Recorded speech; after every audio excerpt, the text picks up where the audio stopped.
Hoje eu quero falar daqui de cima, porque eu quero mostrar para vocês as duas colunas da igreja. A gente chama Pedro e Paulo de colunas da igreja, onde a igreja se sustenta. E realmente Pedro e Paulo é como se fossem os dois pulmões da igreja, que faz com que ela respire, com que ela viva. Mas são duas figuras muito interessantes que nós celebramos hoje. E celebramos hoje o martírio de Pedro e de Paulo. Na igreja, nós já temos uma data para celebrar São Paulo, que é no dia 25 de janeiro, na sua conversão. Mas hoje, de modo excelente, celebramos Paulo e Pedro, que derramam o seu sangue por Jesus e vão até as últimas consequências, como o próprio mestre. Agora veja uma coisa, acompanha comigo. Pedro e Paulo, dois apóstolos. Paulo é apóstolo. E veja, Paulo apóstolo. Eu disse, mas como que nós podemos dizer que Paulo é apóstolo, se ele foi perseguidor, se ele foi aquele que chegou até a condenar várias pessoas à morte porque seguia Jesus? Mas justamente por isso, de perseguidor, passou a ser perseguido por Jesus e foi cooptado pelo amor do próprio Senhor. E Paulo passa a ser o grande divulgador, evangelizador, aquele que fez com que o evangelho pudesse ser conhecido no mundo todo. Paulo, apóstolo, por quê? Porque foi escolhido por Jesus, querido por Jesus. Mas Paulo é apóstolo porque conviveu com os apóstolos. Paulo conviveu com Pedro, Paulo conviveu com Tiago. E é por isso apóstolo é aquele que conviveu com os apóstolos, é aquele que participou de todo o movimento apostólico. Apóstolo é aquele que viveu nos tempos apostólicos. Por isso, cuidado, hein? Não é qualquer um aí que pode se dizer apóstolo, não, viu? Essa história não existe, não, viu? Essa história de botar um chapéu na cabeça e falar eu sou apóstolo, não existe, não, viu? Tá bom? Não existe isso, não. Apóstolo é aquele que conviveu com os apóstolos. É título não dado por si mesmo, é título dado por Deus, porque Ele escolheu, porque Ele quis. Veja Paulo traz na mão os dois símbolos, pelo qual ele viveu e pelo qual ele morreu. A palavra de Deus na sua mão, a palavra de Deus, as escrituras, que ele fez com que chegasse em todos os lugares. Sofreu naufrágio, sofreu perseguições, sofreu várias vezes tentativa de morte. E só morreu depois de ter cumprido tudo que tinha que ser feito, combatido com um bom combate, guardado a fé e entregou a sua vida, a sua alma ao Senhor. Traz na mão os evangelhos pelo qual ele viveu, pelo qual ele morreu. Na outra mão, Paulo traz a espada. A espada é o símbolo do seu martírio? É. Foi decapitado? Sim. Degolado? Sua cabeça rolou? Mas a espada ali significa muito mais do que o símbolo do martírio. Significa a espada que é como uma palavra, como uma espada de dois gumes. A palavra de Deus separa o que é bom do que é mal, separa a corrupção daquilo que é justiça, separa aquilo que é ódio do amor. A palavra de Deus rompe com tudo aquilo que não presta, para que aquilo que realmente faz sentido na nossa vida possa existir. A palavra de Deus na nossa vida é ruptura com tudo aquilo que não condiz com o Senhor, com a verdade, com a justiça e com o amor. E essa palavra e essa espada está sempre para ser usada para romper com qualquer coisa que possa ser oposição ao Evangelho. Paulo é intrépido, não tem medo, enfrenta as pessoas, enfrenta tribunais e vai até o final. É ele quem diz: eu vou evangelizar, oportuna e inoportunamente. Ou seja, gostando ou não gostando, eu vou evangelizar. Falta para nós evangelizadores essa audácia de Paulo. Nós somos muito cheios de dedos. Não podemos falar isso. Não podemos falar aquilo. Não podemos. Paulo falou que é o quê? Oportuno e inoportunamente eu vou falar. Gostando ou não gostando eu vou falar. Vivemos num tempo que a gente não pode falar de justiça, não pode falar do amor, não pode falar da paz, porque de repente vai ferir aí algumas suscetibilidades. Nós não podemos trair o evangelho como Paulo nunca traiu. É Paulo que vai dizer: olha, eu vou evangelizar, porque ai de mim se não evangelizar. É Paulo que vai repetir: eu sei em quem eu pus a minha confiança. E por saber em quem eu pus a minha confiança, eu vou levar o evangelho até os confins da terra. Eu sei em quem eu confiei. Foi Paulo que falou. Eu considero tudo lixo depois de ter conhecido Jesus. Depois de ter conhecido Jesus, para mim tudo é lixo. Tudo é lixo. O que não vem de Jesus, o que não vem do Cristo, para mim é lixo. É Paulo. É esse Paulo que nós queremos imitar. É esse Paulo que é a coluna da igreja. Agora veja Pedro. Pedro, veja na sua mão. Pedro recebe as chaves, está no Evangelho. Mas antes de receber as chaves, é Pedro que é Jesus que fala para Pedro: Pedro, Simão, filho de João, filho de Jonas, você é Cefas, você é pedra, você é Pedro.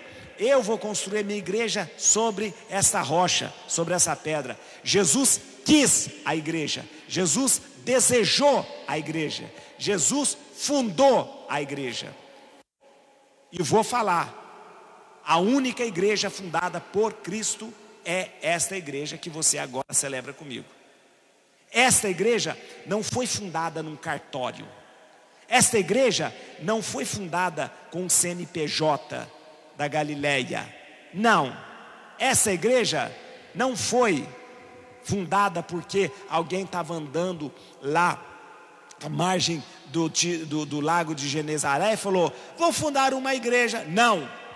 É o próprio Deus que pisou essa terra, que tocou essa terra, disse a Pedro: eu vou fundar uma igreja sobre você que é pedra, sobre você que é rocha, e eu vou te dar as chaves. Veja a imagem de Pedro, segura as chaves, a chave que abre e que fecha, a chave que liga e desliga, as chaves que foi dada a Pedro para que ele pudesse conduzir a igreja, para que ele pudesse ser líder daquele grupo. E Pedro, ele sabe que ele precisa ser rocha firme, porque o que vem pela frente vai ser difícil. E como rocha firme, ele enfrenta tempestades, perseguições, desde o início, como Jesus enfrentou. E foi Pedro que, indo para Roma, organiza a diocese de Roma. E assim, a partir daí, todo bispo de Roma passa a ser Pedro. Todo bispo de Roma passa a ser o líder. Todo bispo de Roma passa a ser o que nós carinhosamente chamamos de Papa. Para quê? Para que a igreja seja conduzida. Há duas coisas que você precisa saber. Pedro é sinal da unidade. Sinal da unidade. Não há igreja sem Pedro. Não há igreja fora de Pedro. Não há igreja fora do duelo com Pedro. Não existe. Por isso vamos dizer muito sério para você. Já disse ontem: quem não está com Pedro está fora da igreja. Ubi Petrus ibi ecclesia. A igreja diz isso há 2000 anos. Onde está Pedro, ali está a igreja. Então para com essa modinha de querer falar mal de Francisco. Para com essa modinha de querer se colocar aí contra Francisco. Eu sou católico, mas não gosto do Papa. Eu sou católico, mas não concordo com o Papa. Se você não está com Pedro, você não é católico porcaria nenhuma. Você é qualquer coisa, mas não é católico. Porque Pedro é sinal da unidade. Pedro é sinal de que a igreja não se divide. Pedro é sinal de que a igreja, ela é como a túnica inconsútil de Cristo, que nunca será dividida. Pedro é aquele que está no meio, e nós nos reunimos ao redor dele como igreja una, católica, santa, apostólica. Porque é Pedro que está ali dando legitimidade a essa igreja que nunca se divide. Pedro é sinal de unidade. Pedro é essa rocha firme, como Jesus o chamou mesmo, para que pudesse ser garantida esta unidade. Então não tem conversa. Na igreja católica é assim: se eu não estou feliz, se eu não estou querendo, se eu não estou concordando, pula fora, porque dentro da igreja católica eu fico junto com Pedro. Não estando junto com Pedro, não estou com a igreja. A unidade é uma coisa muito querida, muito firme e muito importante nesta igreja que Jesus fundou. Segunda coisa, Pedro é aquele que confirma-nos na fé. Ele nos confirma na fé. Pedro é que nos confirma na fé. Pedro é que me ensina como deve ser. Pedro é o sinal da confirmação do magistério. Por isso, na igreja católica, eu escuto Pedro. Pedro, na sua cadeira ex cátedra, ele diz para mim o que deve ser feito. Quem é Pedro hoje? Pedro é Papa. Pedro é o Papa Francisco. Pedro foi Pio XII. Pedro foi Paulo VI, Pedro foi João Paulo I, Pedro foi João Paulo II, Pedro foi Bento XVI, Pedro hoje é Francisco. Por isso, desde o início, quando a igreja se organiza e ali em Roma se sedimenta o governo dessa igreja pelo bispo de Roma, nós temos, sucedendo Pedro, os papas, Lino, Cleto, Cornélio, Cipriano, e você vai vendo desde Pedro até o Papa Francisco, uma sucessão ininterrupta, desde Pedro até Francisco. E cada Papa sucede não outro Papa, sabia disso? Um Papa não sucede outro Papa. Não, o Papa somente sucede a Pedro. O Papa Francisco não é sucessor de Bento XVI, ele é sucessor de Pedro. Francisco não é sucessor de João Paulo II, ele é sucessor de Pedro. Pedro sempre tem um sucessor que a igreja escolhe, porque quem escolhe o Papa é o Espírito Santo. Por isso nós lembramos hoje de Francisco, que tem a mesma autoridade de Pedro e tem a mesma missão de Pedro: apacentar o rebanho, confirmar na fé. Por isso, na igreja católica, a gente escuta o que Pedro diz, não é o que as pessoas dizem, não é com qualquer um que diz, mas tudo que nós acreditamos passa por Pedro para que chegue a nós. Por isso, a doutrina é mantida, por isso, a fé é preservada, por isso, a unidade jamais é destruída, porque tudo passa por Pedro. Pedro e Paulo, as duas colunas da igreja, onde a igreja se assenta, onde se sustenta. E eu queria nesse momento lembrar um gesto muito carinhoso. Sabe, aqui na paróquia nós temos uma pessoa muito querida, o Sr. Ferdinando Jardim de Mendonça.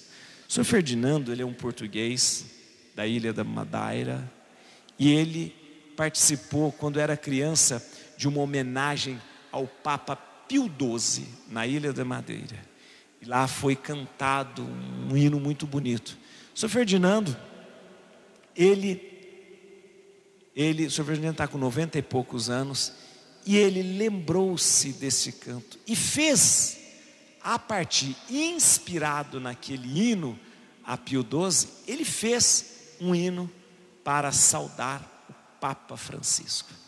Eu falei: Sr. Ferdinando, me mande logo para a gente falar para o Cássio tocar e cantar, para a gente fazer uma... Mas o Sr. Ferdinando me mandou ontem à noite.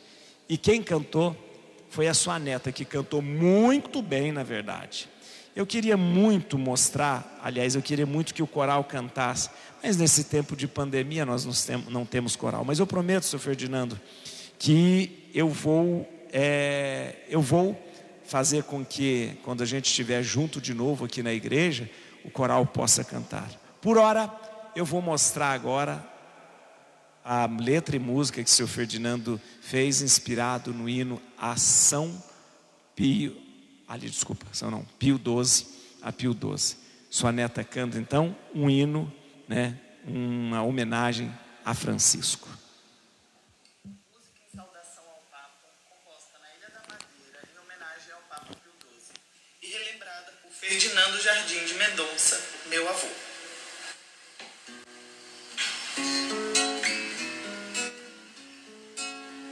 Saudemos o Papa reinante, Francisco fulgente de luz, que em Roma fiel comandante, a barca de Pedro conduz.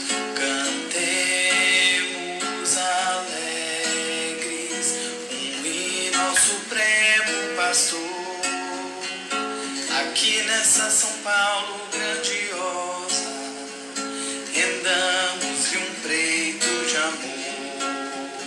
Louvemos Francisco, enviado de Deus, abençoando aos fiéis brasileiros, semeando paz e amor aos filhos teus.